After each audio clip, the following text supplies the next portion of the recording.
만약 우리 산터의 상징인 태산이가 굉장히 높은 미끄럼틀 위로 신나게 올라간 거죠.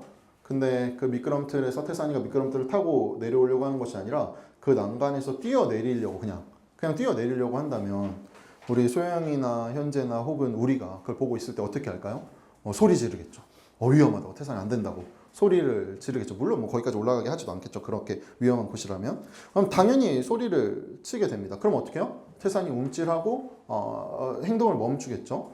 어릴 적에는 이 부모의 외침이 효력을 발휘합니다. 왜냐하면 어리면 어릴수록 내가 입고 있는 옷이 내가 입고 있는 정체성의 옷이 뭐 송근한의 아들, 조성숙의 아들이라는 그 옷밖에 없으니까요. 근데 자라나면서 어떤 옷들이 우리 안에 여러 가지가 이제 좀 옷장에 차곡차곡 쌓이게 되죠. 뭐 누구의 친구, 쟤 누구 친구래. 뭐 반에서 몇 등, 뭐 얘는 뭐 이걸 잘해. 여러 가지 옷들이 우리 정체성의 옷장 안에 쌓여갑니다. 점점 더 나이 들면서는 뭐 어디서 공부했는지, 어느 직장을 다니는지, 뭐가 뭔지, 뭐 여러 가지들의 정체성의 옷들이 쌓여가죠. 그래서 때에 맞는 옷들을 또 사회생활을 해야 되니까 입어야 하고, 뭐 어떤 상황에서는 사실 그 옷들이 좀 버겁기도 하고, 이건 내가 만든 옷인데 이건 또 내 몸에 좀 핏이 안 맞는 것 같기도 하고, 굉장히 켜켜이 쌓여가게 되죠. 그러면서 점점 어떻게 되죠? 부모의 어떤 외침은 옅어질 수밖에 없습니다. 마찬가지로 이것이 우리의 신앙까지 이어지게 되죠. 우리가 신앙이라는 어떤 영역 안에서도 내가 그동안 쌓아온 어떤 신앙의 여정들, 내가 경험한 어떤 교회의 모습들, 내가 경험한 어떤 목회자의 모습, 어떤 성도의 모습, 교회라면 이런 것이지 하는 것들이 또 우리의 옷장 안에 켜켜이 쌓여가게 되죠. 그래서 맞아, 이렇게 큐티하는 거지, 이렇게 예배 드리는 거지, 기도 이렇게 하는 거지 하지만 그 안에서 정말 내가 일상 가운데서 직접 만나게 되는 하나님보다 내가 입고 있는 옷에서 만나게 되는 하나님을 더 익숙하게 만나게 되는 것이 있더라는 것입니다. 그러니 자연스럽게 세상에서는 이렇게 하는데 교회에서는 오케이, 교회에서는 이렇게 하지만 세상에서는, 가정에서는 자연스럽게 그 영역별로 우리는 옷장을 구비해 놓고 그때에 맞는 옷을 입다 보니까 정말 외치는 소리, 정말 들어야 하는 소리를 들어야 될 때 점점 못 듣게 되죠. 그래서 우리가 곰곰이 생각해 보면 때때로 하나님의 어떠한 말씀, 하나님의 어떠한 사인을 마치 나는 여기서 뛰어내려가지고 스릴을 즐기고 싶은데 이 스릴을 막는 하나님 것 같아. 굉장히 하나님은 나를 이렇게 내가 행복한 꼴을 못 보게 만드시는 것 같아. 어떤 그런 간섭하심으로, 그리고 만약에 내가 이 말을 듣지 않으면 나는 미끄럼틀을 타는 즐거움을 평생 못 누릴 것 같은 어떤 그런 두려움 안에 우리가 여기게 되고, 사실 그 질문과 고민의 가장 깊은 기저에는 어떤 것이 들어있는 것입니까? 내가 판단하는, 내가 그래서 그 판단할 권리를 갖고 있다는 아담적 범죄의 속성을 나도 모르는 사이에 내가 하나님의 역할을 하면서 판단하고 있는 것이죠. 그래서 우리가 삶을 진짜 그런가 찬찬히 돌아보면 내가 한 선택과 내가 책임을 다해서 정말 이 삶이 여기까지 왔나? 절대 그렇지 않죠. 사실 어떤 면에서는 우리가 우연처럼 여기는 과정 안에서, 그 우연 안에서 하나님의 섭리를 통해서 내 삶에 새겨진 여러 가지 은혜의 흔적들이 사실은 오늘의 나를 만들었고 지금의 나를, 지금의 내가 있는 상황 가운데 세웠다는 사실을 바라보고 고백하게 됩니다. 마찬가지로 오늘 이 말씀 안에서 우리를 둘러싼 여러 상황들 가운데 정말 죄악이 만연해 보이고, 그런데 정말 이게 맞나? 내가 어떻게 하나님 앞에 귀 기울여야지? 하나님 앞에 어떻게 나아가야 하지를 오늘 본문에서 좀 살펴보려고 하는데요. 사무엘과 한나와 엘리의 아들이 살던 시대가 어떤 시대라고 했죠? 사사시대였습니다. 사사시대 말기죠. 그래서 엘리가 제사장 역할로 굉장히 많이 나오지만 동시에 이제 사무엘상 4장에 보면 알게 되는데 사사의 직분도 감당하고 있었어요. 그리고 제사장은 아론 가문에서 이어져 오는 직분이니까, 세습되니까 당연히 엘리의 제사장인 아들인 홈니와 비느하스 또한 제사장이 된 것이죠. 그런데 이 제사장은 어떻게 이 제사 안에서 이 제사로 어떻게 살아가는가를 레위기에서 하나님이 이렇게 말씀하시는데, 레위기 7장 33절에서 34절 말씀 저희 같이 읽어볼까요? 33절에서 34절 말씀 같이 고백합니다. 아론의 아들들 가운데서 화목제사에서 피와 기름기를 바친 제사장은 그 제물의 오른쪽 넓적다리를 자기 몫으로 차지한다.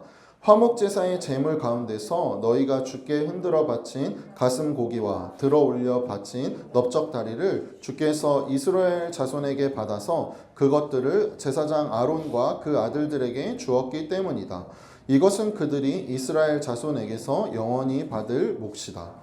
하나님이 굉장히 상세하게 너희가 그래서 어떤 고기를 가질지에 대해서까지도 말씀해 주셨어요. 여기서의 제사장들의 역할은 뭐예요? 백성들이 하나님 앞에 제사를 할 수 있도록 돕고 하나님의 뜻을 백성들에게 알려줘서 이 제사에 바쳐진 제물을 먹고 사는 존재였죠. 그런데 홈리와 비나스가 이제 이 고기가 완전히 다 하나님 앞에 바쳐지기 전에 갈고리로 이제 찔러 넣어가지고 하나님께서 말씀하신 부위가 아니라, 그래서 이걸 굉장히 많이 추측하기에는 아마 먹고 싶은 부위를 왜 사람마다 다르잖아요. 뭐 치킨 먹을 때도 다리살 좋아하는 사람 있고 가슴 퍽퍽살 좋아하는 사람 있고, 그래서 이렇게 다양하게 먹어야 그게 온전한 치킨인 것처럼 마찬가지로 그렇게 한 것이죠. 그리고 15절 같이 읽어볼까요? 시작. 그뿐 아니라 사람들이 아직 기름을 떼내어 태우지도 않았는데 제사장의 종이 와서 제물을 바치는 사람에게 제사장님께 구워드릴 살코기를 내놓으시오. 그분이 원하는 것은 삶은 고기가 아니라 날고기요 라고 말하곤 하였다. 지금 자 보세요. 제사장으로서 희생 제물의 일부를 받을 권리를 말씀에 분명히 근거해서 갖고 있어요. 그죠? 제사장은 분명히 갖고 있어요. 근데 홈리와 비나스가 하는 건 뭐예요? 다만 고기가 이제 조리되기 전에 자기 몫을 받으려고 하는 거잖아요. 그러면 사실 생각해 보세요. 이거 뭐예요? 순서만 바꾼 거잖아요. 태워서 먹나? 태우기 전에 먹나?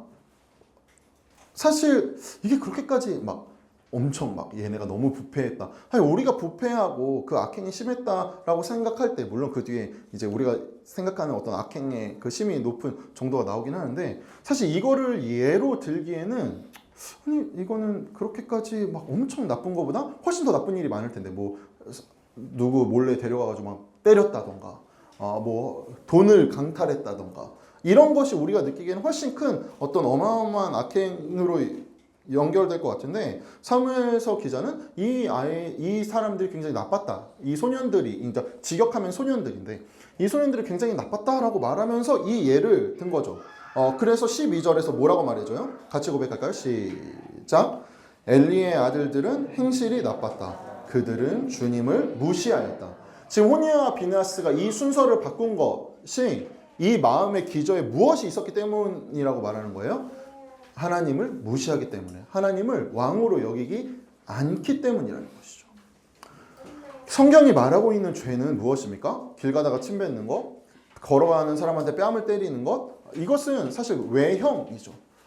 성경이 말하고 있는 죄는 뭐예요? 그 내면에 하나님이 중심으로 자리하고 있는지 아닌지, 그래서 그 하나님이 중심으로 자리하고 있지 않을 때 그것을 죄된 상태라고 말하는 것이고, 우리 안에 하나님이 함께 거하실 때 그것이 우리가 하나님 안에서 있어야 되는, 그것이 기본값, 그것이 건강한 사람의 모습이라고 말하고 있는 것이죠. 그런데 그럼 홈리와 비느하스가 이 예배를 드리러 오는 사람들에게 이렇게 나 이거 좀 먼저 먹자, 나 이거 갈고리로 찍는 거 이거 부하들 뭐 종들 시켜서 이거 갖고 오는 거 나 이거 좀 먹자 라고 할 수 있었던 이유가 무엇일까요? 그들이 살고 있는 이 제사 제도라는 시스템 안에서 이들은 제사장이라는 권위를 가지게 된 거죠.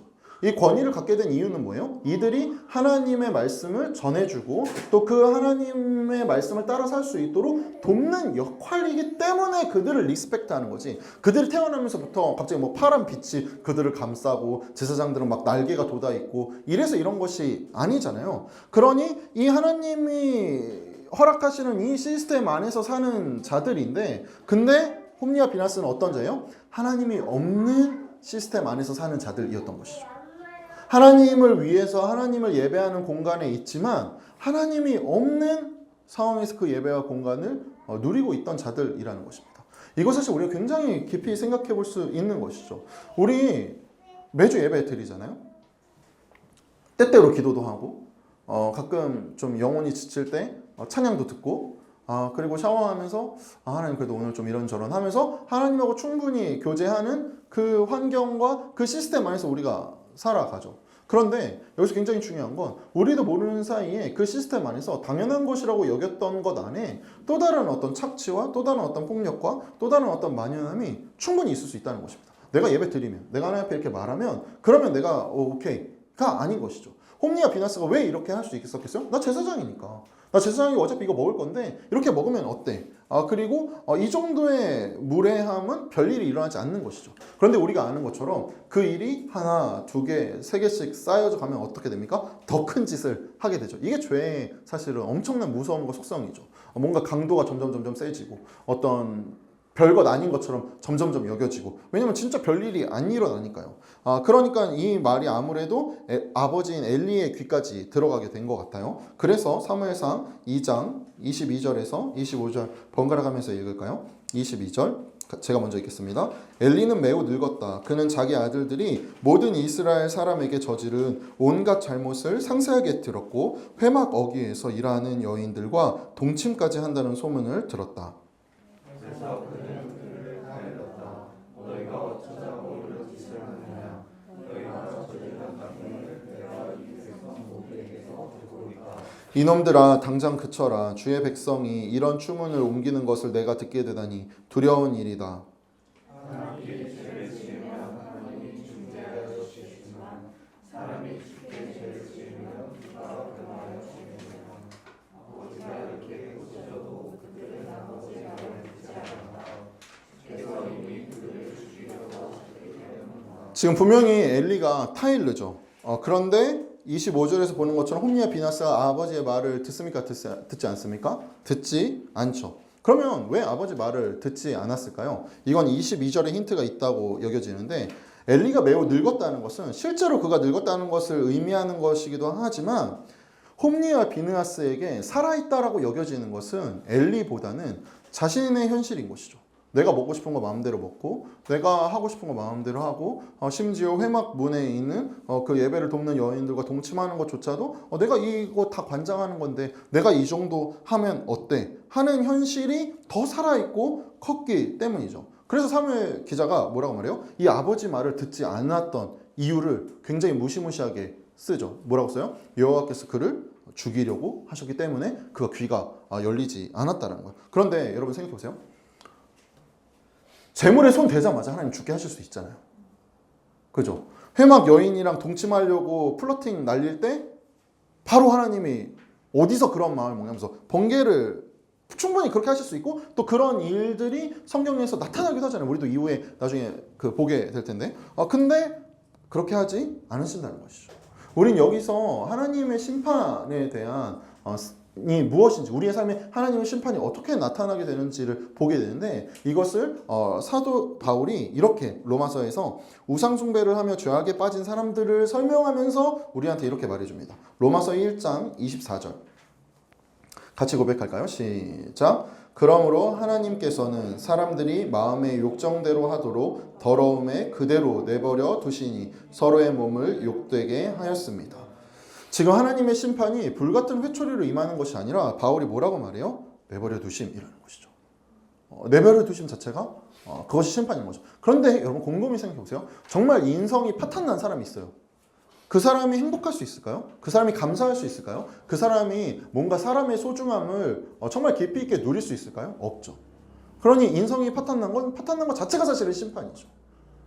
게으름 자체가 사실은 심판이잖아요. 그러니 지금 홈리와 비느하스의 삶은 사실 그 심판 안에 있었던 것입니다.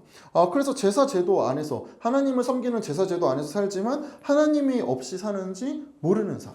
그런데 이게 그냥 뭐 NPC1, NPC2 그냥 일반 사람이면 그래도 안 되는 거지만 그럴 수 있는데, 지금 이 홈리와 비느하스가 가지고 있는 상징성은 뭐예요? 제사장이죠. 이스라엘에서 제사장은 어떤 직분입니까? 이스라엘 백성이 하나님 앞에 나갈 수 있게 돕는 자들입니다.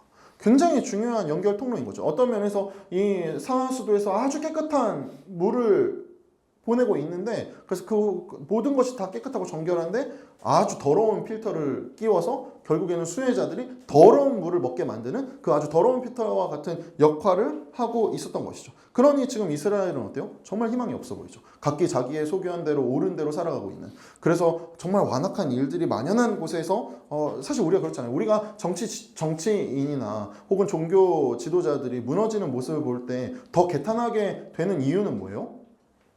저 정도 자리에 있는 사람이 저런 모습이라니. 심지어 아니 어떻게 목회자가 이런 일을 하다니. 물론 사람이 악하다는 거 알고 있지만 어떻게 그럴 수 있지 하면서 우리가 더 크게 마음이 무너져 내리게 되잖아요. 마찬가지였겠죠. 그런데 이 죄악이 만연한 성소 안에서, 그리고 이 죄악이 만연한 시대에 하나님이 그러면 그냥 이스라엘 버리고 안 되겠다, 저기 동방에 조선 땅에 있는 저기 우리가 선택해야겠다, 이렇게 하지 않으신다는 것이죠. 하나님이 이스라엘을 그럼에도 불구하고 포기치 않으시고 그 어둠 가운데 희망을 담아두시고 그 희망을 키워가고 계시다는 것입니다. 그것을 어떻게 우리가 확인할 수 있냐면 17절, 2장 17절에서 21절 우리 다시 한번 읽어볼까요? 같이 고백합니다. 이거 좀 기니까 번갈아서 읽을까요? 제가 먼저 읽을게요. 엘리의 아들들은 주께서 보시는 앞에서 이렇듯 심하게 큰 죄를 저질렀다. 그들은 주께 바치는 제물을 이처럼 함부로 대하였다. 18절. 사무엘의 어머니는 해마다 남편과 함께 매년 제사를 드리러 성소로 올라가곤 하였다. 그때마다 그는 아들에게 작은 겉옷을 만들어서 가져다 주었다.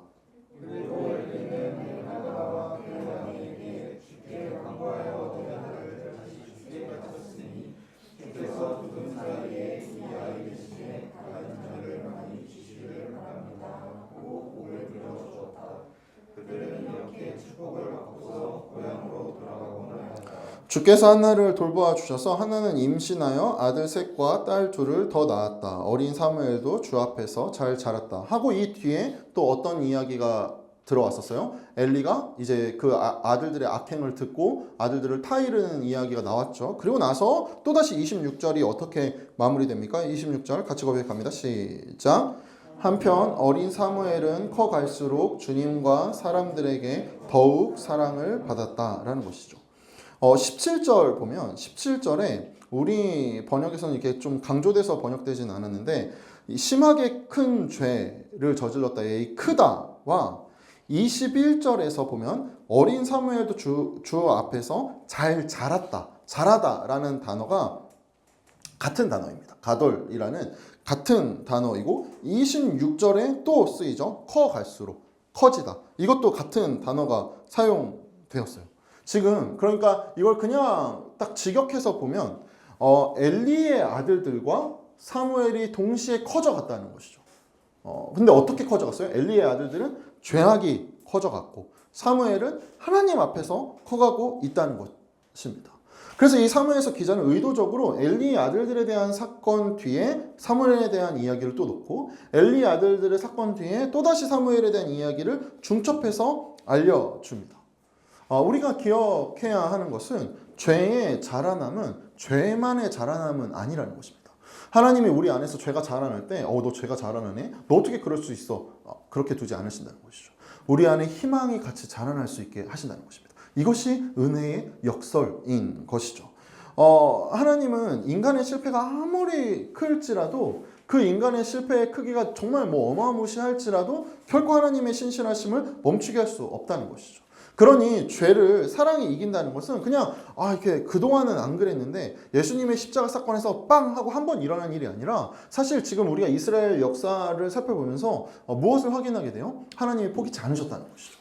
하나님이 그냥 복음서에만 딱 나온 그 순간에만 멋지게 참 멋지게 그 한 30년 정도만 멋지게 딱 아니죠. 한 3년 정도만 인간의 유구한 역사에서 멋지게 일하셨고 그 전에는 다 패역했고 그 이후에 그 짧은 소망만 가지고 살아가는 것이 아니라는 것입니다. 하나님 꾸준히 어떻게 하셔요? 죄 안에 사랑을 키워내시고 포기치 않으시고 계속해서 죄를 이기는 사랑을 계속해서 대답하고 계신 것이고 이것이 이스라엘 역사 내내 이어져서 지금까지 우리의 삶에 이어지고 있는 하나님의 은총인 것입니다.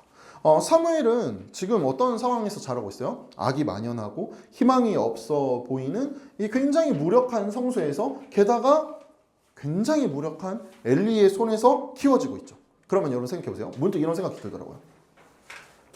한나가 몰랐을까? 한나가 엘리가 힘이 없다는 것과 홈리와 비느하스가 이렇게 망나니처럼 살고 있다는 것을 몰랐을까요? 매년 실로 성소로 예배를 드리러 갔는데 분명히 저는 이거 나중에 가서 물어보세요. 진짜 꼭 그렇게 대답할 거라고 확신하는데 알고 있었을 거예요. 진짜 알고 있었을 거야. 당연히 알고 있었겠죠. 그런데 여러분 생각해보세요. 사무엘이 어떤 아들이에요? 한나한테 어떤 아들이야? 아이를 못 낳아서 분인나한테 그렇게 멸시받고 그래서 하나님이 주신 아들, 그래서 내가 진짜 이 악물고 눈물을 참으면서 그 하나님께 다시금 돌려드립니다 하고 바친 아들인데 그 아들이 살고 있는 곳에서 형들이 막 옆에서 담배 피고 담배 피는 것도 모자라서 막 삥 뜯고 그리고 이 선생님은 이거를 방관하고 있고 그럼 거기에 학교 계속 보내겠어요? 그 아들을? 기숙학교에? 무슨 소리예요. 달려와가지고 엘리 멱살 잡고 어떻게 우리 아들을 이럴 수 있냐. 홈리와 비느하스한테 침 뱉고 그러는 게 당연한 거잖아요. 당연하지 않겠어요? 그런데 오늘 본문에서 확인하는 것처럼 지금 한나 어떻게 해요? 실로로 예배 드려가기를 멈춘다거나 당연히 그래야 되지 않겠어요? 이런 부패한 성소에 무슨 희망이 있겠나. 그러면서 뭐 멈춘다거나 아니면 빨리 사무엘을 집으로 데려와야 될 것 같은데 그렇지 않죠. 한나 어떻게 해요? 매년 예배를 드리러 가고 예배를 드리러 갈 때마다 어떻게 해요? 사무엘 몸에 맞는 옷을 손수 지어서 입혀서 그 에봇을 가져다 주었다는 거죠. 그래서 어떤 이제 학자가 이 장면을 되게 멋지게 풀었는데 한나가 사무엘을 위해 매년 지어 입는 옷은 기도와 눈물이 가득했을 거라고. 근데 진짜 그렇지 않았겠어요? 한나는 정말 어떤 심정으로 했을까요? 우리가 한나가 멸시받았던 사실을 알고 있잖아요. 그러니까 사무엘을 이 성소에 바친 것은 하나님 앞에 다시 돌려드림으로써 나의 정직한 마음을 하나님 앞에 토로하고 그렇지만 그것이 우상이 될 수 있는 확률이 가장 높은 그 아들을 다시 하나님 앞에 내어드린 것이었잖아요. 그러니 지금 한나가 이렇게 매년 성소로 예배 드리러 가고 여전히 사무엘을 그 성소에서 키워내고 해마다 에봇을 지어 입히는 것은 한나의 마음 안에 무엇이 있기 때문이죠? 사무엘을 둘러싼 홈리와 비느하스의 악행보다 엘리의 무력함보다 나에게 사무엘을 허락하신 하나님이 사무엘을 둘러싼 모든 상황 가운데서도 더 신실하시다라는 신뢰였던 것이죠. 그렇지 않겠어요? 그러니 버티지. 이거 어떻게 버텨? 저도 본문 읽을 때도 화났는데 설교하니까 더 화나. 어떻게 버텨요? 못 버티죠. 그러나 한나가 뭘 본 거예요? 상황이 아니라 하나님이 행하신다. 이것이 엄청난 믿음인 것이죠. 그러니 그녀가 우리가 2장에서 봤던 기도를 할 수 있는 거예요. 하나님 높이시기도 하시고 낮추기도 하시고 연약한 자를 들어서 강하게 하시는 분이라는 것을 한나는 그 신뢰 위에서 살아간 것이죠. 엘리는 사실 살펴보면 엘리는 자신의 아들들에 대해서는 실패하지만 그래도 사무엘을 키워가는 일에서는 어느 정도 구실을 하고 있는 것 같아요. 그리고 이제 3장에서 보게 되겠지만 사무엘에게 되게 좋은 가이드를 또 주기도 합니다. 그러나 하나님께서는 홈리와 비느하스, 엘리가 이 지도층에서 이스라엘을 흔들고 있는 것을 그냥 두지 않으십니다. 사실 이것이 좀 무서운 것이죠. 우리가 말씀을 천천히 살펴보다 보면 하나님은 이 지도층의 이런 범죄와 이런 퇴락에 대해서 훨씬 더 엄격하시고 강하게 말씀하시기 때문입니다. 그래서 어느 날 이제 이름도 나오지 않는 하나님의 사람이 엘리에게 찾아와서 하나님의 심판에 대해서 말해줍니다. 그리고 나서 30절 같이 고백합니다. 시작. 그러므로 나 주 이스라엘의 하나님이 말한다. 지난날 나는 너의 집과 너의 조상의 집이 제사장 가문을 이루어 언제까지나 나를 섬길 것이라고 분명하게 약속하였지만 이제는 더 이상 그렇게 하지 않겠다. 이제는 내가 나를 존중하는 사람들만 존중하고 나를 경멸하는 자들은 수치를 당하게 할 것이다. 나 주의 말이다. 이거 정말 무서운 말이죠. 근데 이 말을 듣는 순간 우리 어디에 확 꽂히게 돼요? 나를 존중하는 사람들만 존중하고 나를 경멸하는 자들은 수치를 당하게 할 것이다. 이거 굉장히 하나님의 보복처럼 여겨지죠.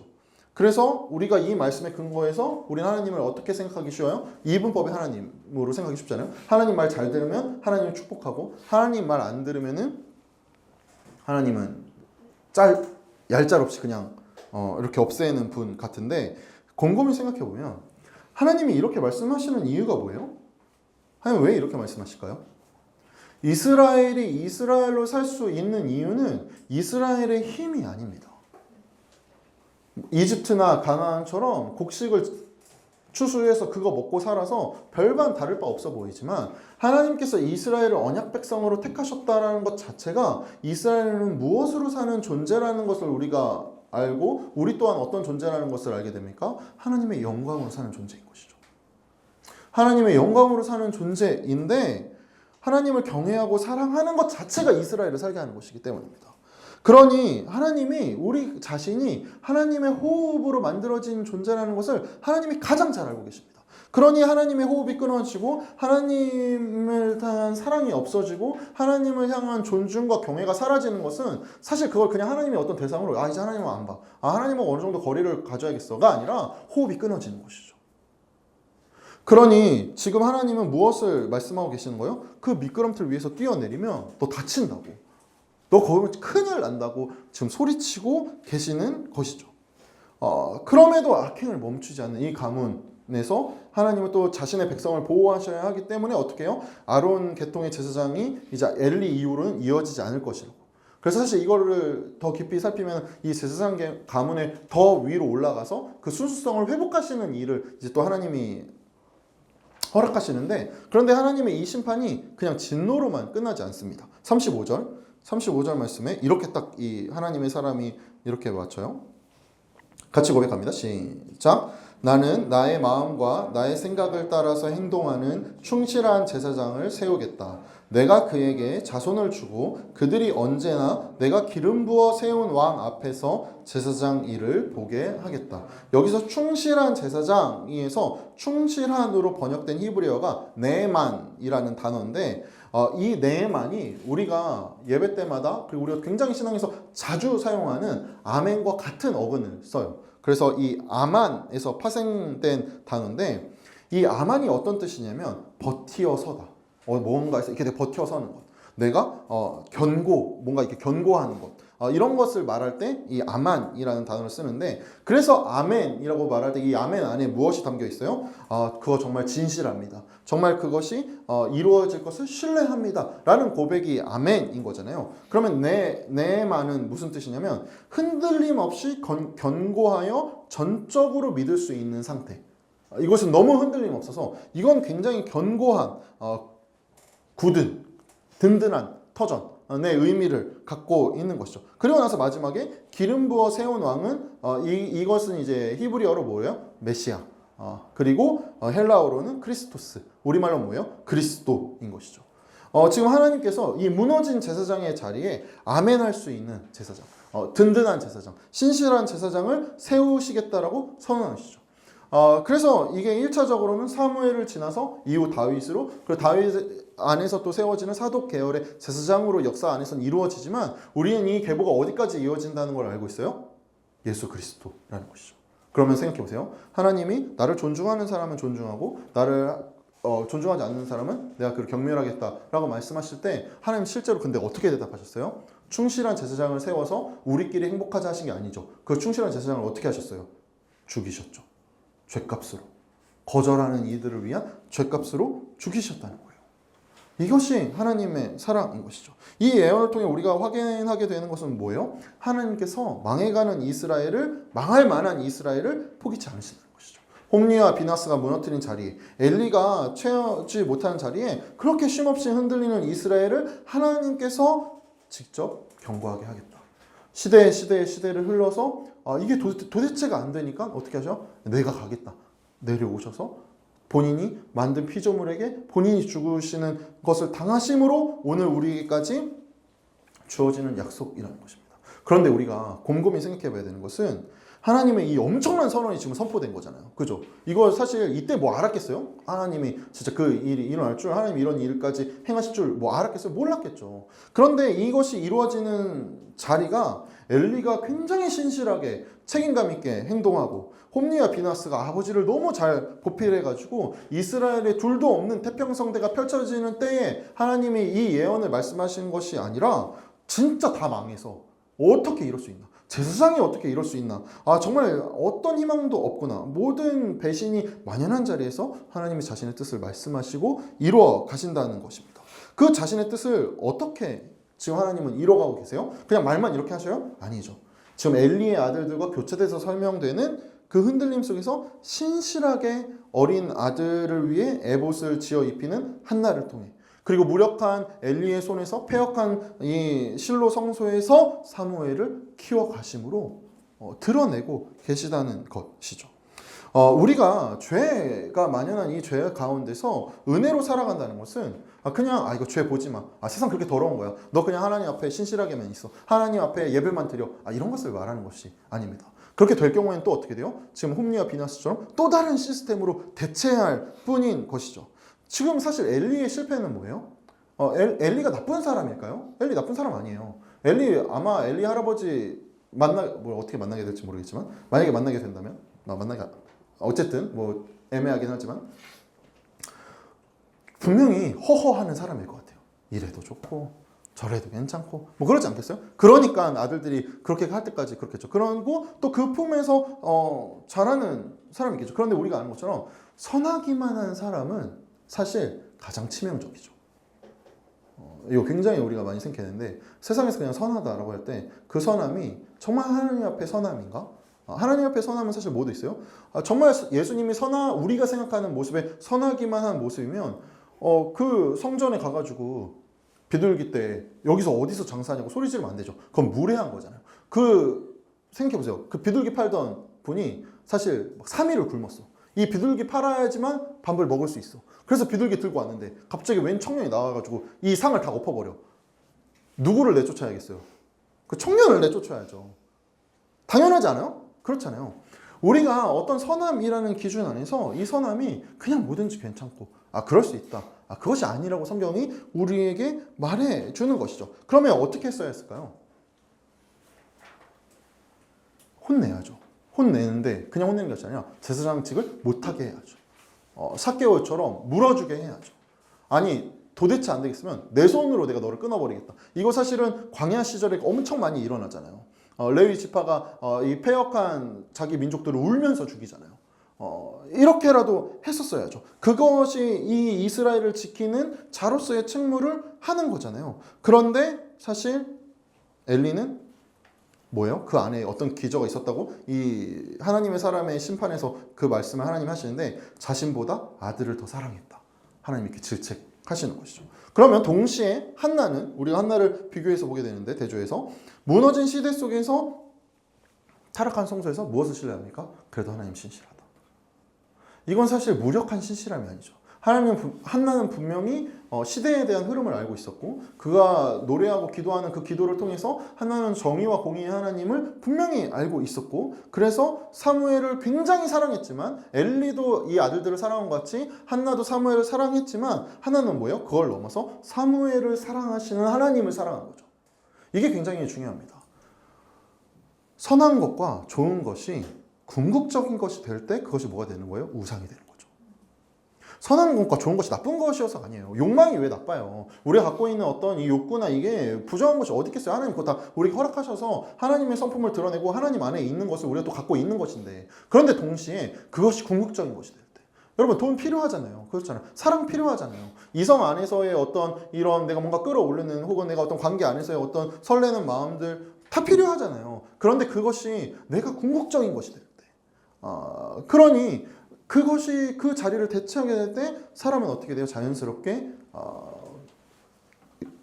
이걸 외다 그르다라고 하는데, 그른 방향으로 하나 그냥 편협하게 그 방식으로 가게 되는 것이죠. 그러니 한나의 입장에서 우리가 뭘 발견하게 되는 거예요? 사무엘을 사랑하지만 사무엘을 사랑하시는 하나님을 신뢰하는 것. 그런데 이 엘리와 한나의 차이가 그럼 뭘까? 무엇이 그 안에서 있었을까? 우리 분명히 너무 확인하게 되지만, 저는 홈리와 비느하스가 이걸 너무 뚜렷하게 우리에게 보여준다고 생각해요. 홈리와 비느하스가 왜 이런 망나니 짓을 했을까요? 그들이 갖고 있는 정체성은 뭐이기 때문이에요? 제사장이기 때문이죠. 이들이 제사장이라는 정체성을 갖게 된 건 뭐 때문이에요? 아빠가 제사장이어서. 그냥 자라왔는데 자라났더니 제사장이야. 그럼 이들 안에서 어떻게 했을까요? 고민을 못 했겠죠. 하나님 안에서의 어떤 내가 왜 제사장으로 했지? 사실 이 생각 안 했겠어요? 뭐 저도 목회자 아들이니까 저는 태어나면서 이제 아버지가 뭐 이렇게 개척하시고 뭐 이런 과정들을 보다 보니까 자연스럽게 어떤 마음이 생기냐면 내가 목사 아닌데 내가 목사 같은. 그래서 굉장히 저는 이렇게 막 굴곡진 삶을 이렇게 왔다 갔다 하는 삶을 살지만 그래도 그거 엄마 아빠한테 안 들키고 싶고 바깥의 이미지도 좀 관리해야 될 것 같은. 그런데 그 안에서 당연히 그렇게 살아야죠. 사람이 눈치 봐야지. 맞잖아요. 그런데 이 안에 중심은 뭐가 있는 거예요? 내가 하나님 앞에서 정직하게 살고 싶어서 정직하게 살려고 애쓰는 것이 아니라 내가 이런 사람이니까, 내가 그래도 교회 다니니까, 내가 그래도 하나님 앞에 예배 드리니까, 내가 그래도 오늘 큐티 했으니까. 여러분, 이것이 무서운 것입니다. 그 정체성의 옷을 입었기 때문에 자연스럽게 뭘 망각해요? 하나님의 백성이라는 정체성을 망각하게 되는 것이죠. 그래서 끊임없이 우리가 깊은 내면을 마주하는 것이 정말 자주 강조하지만 그래서 중요한 겁니다. 이게 어떨 때는 A가 맞고 어떨 때는 B가 맞고 어떨 때는 C가 맞는데 그걸 어떻게 우리가 파악해요? 깊은 나를 하나님 안에서 계속 직면하는 거죠. 그래서 나에게 말씀하시는 길을 찾아 나가는 것이죠. 그러니 우리가 죄악이 만연한 가운데서 은혜로 산다는 것은 어떤 것을 의미해요? 하나님의 신실하심을 신뢰함으로 세상이 입혀주는 옷이 아니라 하나님께서 입혀주시는 옷. 세상에서 당한 흔적이 아니라 하나님의 행하신 흔적을 기억하며 신뢰함으로 살아가는 것이 죄악이 만연한 가운데서 은혜로 산다는 것의 의미인 것이죠. 세상은 우리에게 끊임없이 입혀주죠. 누구의 딸, 누구의 아들, 누구의 친구, 어디서 일하고 있고, 어느 직급을 가졌고, 어느 교회 다니고, 어디서 뭘 하고 있고, 얼만큼 했고, 여러 옷을 입게 됩니다. 그런데 신자는 어떤 자입니까? 한나가 사무엘에게 옷을 지어 입히듯. 에덴에서 죄를 지어 쫓겨나는 아담과 하와에게 하나님께서 어떻게 보내셔요? 가죽옷 입혀서 보내시죠. 너 죄 지었으니까 그냥 빨리 나가. 안 하시죠. 그들의 부끄러워하는 그 모습을, 그 부끄러움을 존중하시고 그것을 감출 수 있는 가죽옷을 지어 입히시죠. 마찬가지로 죄를 포기하지 않는 우리에게 어떻게 하셔요? 예수 그리스도를 내어주셔서 그 벌을 우리 씻기시고 의의 옷을 우리에게 입히시죠. 이게 신자입니다. 이게 신자인 것이죠. 홈리와 비느하스의 패역도, 엘리의 무력함도, 실로 성소의 부패도, 사사시대의 이스라엘의 타락도 지금 우리 뭘 보고 있어요? 하나님의 열심을 결코 막지 못합니다. 결코 막지 못해요. 하나님이 사무엘 키워내시고 사무엘을 통해서 다윗을 세우시고 다윗의 언약을 주시고 그 다윗의 자손을 통해서 누구를 허락하셔? 그리스도 허락하시죠. 그래서 오늘 우리까지 포기치 않고 계시는 것이죠. 하나님이 사랑하시는 우리 산터 가족 여러분, 우리 말씀 사실 묵상하면 우리 여기서 가장 우리와 가까운 사람 적으라고 하면 주로 누구 적겠어요? 그래서 저는 사무엘이요. 쉽지 않죠. 저는 한나요. 쉽지 않죠. 그래도 좀 마음에 저 엘리요. 저 비느하스요. 사실 우리 안에 이게 다 있잖아요. 홈리와 비느하스가 우리 안에 있죠. 나의 오름으로, 나의 판단으로 당연하게 생각하는 그 완악함이 우리 안에 있습니다. 익숙해진 환경에서 이 정도쯤이야 하는 것이 우리 안에 자리하고 있죠. 더불어 우리 안에 엘리도 있죠. 하나님이 말씀하신 자리에 있지만 뭐 굳이 그렇게까지 해야 되나? 근데 또 내 안에 힘은 없어. 내 안에 어떤 그렇게 뭔가 버텨내고는 싶은 마음은 있는데 그렇게 할 수 있는 능력이 뭔가 안 되는 그 무력함이 있죠. 그러나 하나님이 우리에게 허락하시는 희망은 어떤 내가 내 힘으로 이 완악함과 무력함을 물리치고 하나님 저 이만큼 해냈어요. 그래서 주어지는 것이 아니라 하나님의 어떤 사랑의 기준은 우리의 올바름에 있는 것이 아니라는 것입니다. 그러니 우리가 어떤 가능성을 생각할 때 그래도 내가 이런 선함이 있으니까, 그래도 내가 하나님 앞에 신실하게 했으니까가 아니라 말씀 속에서 확인하는 것처럼 홈리와 비느하스의 엘리가 있음에도 하나님이 우리를 포기하지 않으신다는 것입니다. 한나가 어떻게 바라봤겠어요? 하나님을? 신실하신 하나님이겠죠. 왜? 한나의 삶에는 사무엘이 있었으니까요. 근데 그것이 한 개인의 이야기이기도 하지만 이 개인의 이야기가 어떻게 돼요? 시대의 이야기가 되죠. 마찬가지입니다. 우리 신자 한 사람 한 사람이 있는 그 가정에 이것이 그냥 나만의 이야기이긴 하지만 가정의 이야기가 되기도 하고, 내가 있는 어떤 캠퍼스에, 내가 있는 어떤 직장에, 내가 있는 어떤 커뮤니티에 그것이 나의 이야기이기도 하지만 그 커뮤니티에, 그 공동체의 이야기가 되는 것이 바로 신자가 하나님이 보내신 자리에 서는 존재라는 그 의미인 것입니다. 그래서 우리의 완악함과 패역함 사이마다 하나님께서 사무엘을 키워가시는 이야기를 넣는 이 사무엘 기자처럼 그 안에 계속해서 은혜를 집어넣으시고 그 안에 계속해서 희망을 넣으시고 그 안에서 우리를 포기치 않으신다는 것이, 이것이 바로 신자의 삶인 것이죠. 그러니 우리가 한나와 같이 대답할 수 있는 것입니다. 내가 하나님 앞에 용납받기 위해서 몸부림치는 삶이 아니라 하나님께서 이미 나를 용납하셨기 때문에 그 신실하심으로 대답하는 것이죠. 왜? 나를 둘러싸는 어떠한 실패도 세상의 실패가 결코 하나님의 실패가 아니라는 신뢰, 내 연약함이 하나님의 연약함이 아니라는 신뢰가 우리 안에 자리하기 때문입니다. 그래서 이사야 9장 말씀 읽고 말씀 마칠까요? 이거는 좀 읽어봅시다. 1절, 2절과 또 6절, 7절 같이 읽어볼까요? 천천히 같이 고백합니다. 어둠 속에서 고통받던 백성에게서 어둠이 거칠 날이 온다. 옛적에는 주께서 스불론 땅과 납달리 땅으로 멸시를 받게 버려두셨으나 그 뒤로는 주께서 서쪽 지중해로부터 요단강 동쪽 지역에 이르기까지 그리고 이방 사람이 살고 있는 갈릴리 지역까지 이 모든 지역을 영화롭게 하실 것이다. 어둠 속에서 헤매던 백성이 큰 빛을 보았고 죽음의 그림자가 드리운 땅에 사는 사람들에게 빛이 비춰졌다.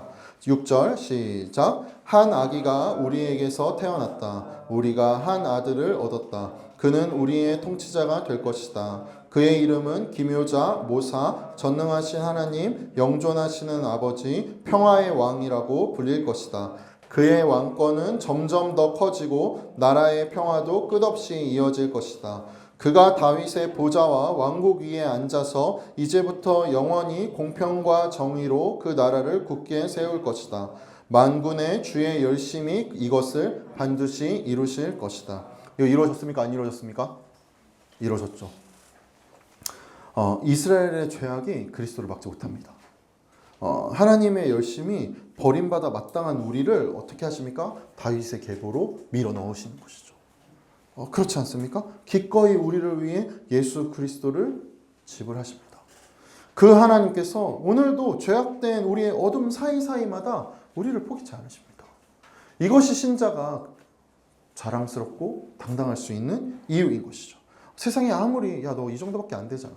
너 지금 여기서 어떤 가능성이 있냐. 너 지금 네가 한 게 뭐 있냐. 라고 우리를 들춰낼 때마다 하나님 우리가 뭐라고 말씀하시는 거예요? 너 그런 존재 아니라고. 너 내 영광으로 사는 자다라고. 그러면서 우리에게 어떻게 하셔? 의의 옷을 때에 맞는 때마다 집혀서 입히시는 것이죠. 우린 그 의의 옷을 그때마다 뭐라고 부릅니까? 은혜라 부르죠. 신자는 그래서 은혜로 사는 자들인 것입니다. 한나가 사무엘의 옷을 지어 입히듯 우리의 어둠에도 불구하고 사무엘을 키워내시는 분이 하나님이시라는 사실을 신뢰하며 살아갑시다. 세상 가운데서 사실 상황의 변화를 말하는 것이 가장 쉽습니다. 불편한 사람하고는 관계를 끊으면 되고 돈이 없으면 돈을 벌면 되고. 그런데 여러분 우리가 아는 것처럼 사람이 변화되지 않는데 상황이 변화된들 변화가 일어나겠습니까? 그렇지 않죠. 그래서 하나님이 그것을 가장 잘 아시기에 우리에게 계속해서 무엇을 요구하시는 것입니까? 존재의 변화를 요구하시는 것이죠. 너 돌아와라. 너 원래 이런 존재다. 너 내가 의의 옷 입히는 존재다. 너 나에게 자랑스러운 딸이다. 너 나에게 자랑스러운 아들이라고 말씀하시는 겁니다. 그러니 때마다 귀를 기울이는 것이죠. 나를 부르신 하나님 앞에 귀를 기울이며 나아가는 것입니다. 우리 시간 함께 마음 모아서 기도합시다. 여전히 우리 어두운 그늘이 우리의 발목을 잡죠. 우리가 그리스도인이라는 이름으로 익숙함에서 쉬이 타협하고 있는 것은 없는지 성령께서 이 시간 우리의 마음을 밝혀주셔서 어두운 그늘 가운데 이 은혜를 발견하게 해달라고 이 시간 함께 기도하며 나아갑시다. 같이 기도합니다. 사랑해 주님, 그렇습니다.